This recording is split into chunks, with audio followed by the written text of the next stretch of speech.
great story. I'm about to let Belinda ask a question because she's ready. It's jumping out for her.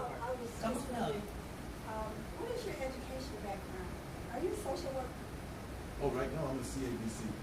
You're a CADC? A certified alcohol and drug counselor. Okay. And did they come under what? Oh, Is that just... They're coming to be doing a lot of hard work, doing workshops, working under supervision. I'm gonna tell you another story. I never Did ever... you go to university? Watch this. Let me tell you something. I never told this to anybody. I don't talk about this to anybody. I have an 8th on my neck. You see that? There's an 8th there. And if you look at my books, I've written 3 books, and all of them had a little 8th up there in the corner. Right?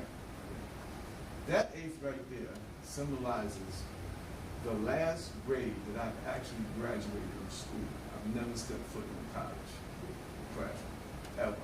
And I have a certificate, a license. I have one in Maryland, I have one in New York, Delaware, and in Chicago, drug and alcohol counseling. I taught my own self how to write. Taught myself how to talk, how to articulate, use certain terminologies, medical terminologies, clinical terminologies, whole 9 yards. But let you know through God and through ambition and through striving, you can pretty much be anything you want, anytime you want. And the fact that I'm a brother, or the fact that I've been to jail numerous times, or the fact that I didn't go past the 8th grade, none of that means anything if I want what I want. I haven't done manual labor for over 25 years. In fact, the only thing I've done the last 25 years was sit behind the desk.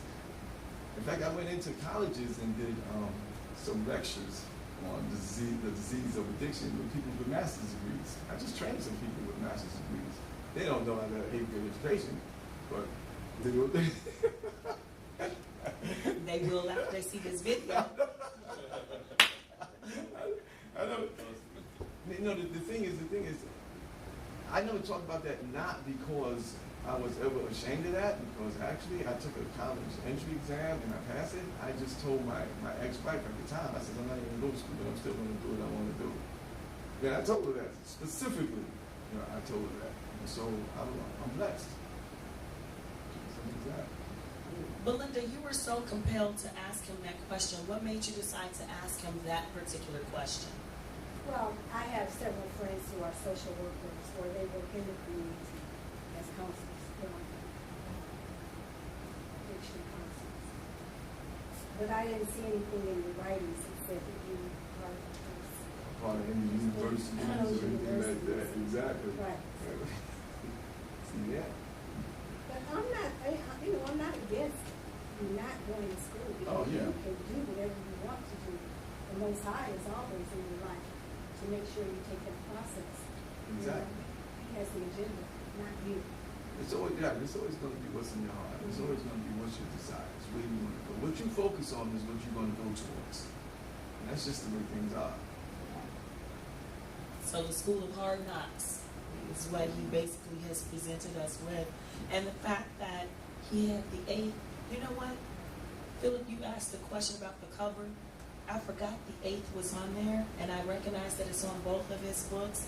I have up here Talking the Talk or Walking the Walk, along with Up All Night. Both of them do have the 8th in the corner, and I never thought to ask him that question. So Belinda, thank you for your question, because it unveiled the secret of the 8th. Now we know. And Benjamin, with everything that you have been through, the fact that you can use your experience. I know many times we say, when you've been through it and you're making the attempt to teach people about it, they can respect you more because they know you've been through the fire, yes, as opposed to someone that has never experienced it at all. They believe sometimes their perception, sometimes those that you help, their perception is, if you've never experienced it, how on earth can you help me? You are coming from most of their backgrounds, if you will. Right. You have experienced everything that they've experienced in some way, shape, or form. You can talk the talk as you show them that you're walking the walk.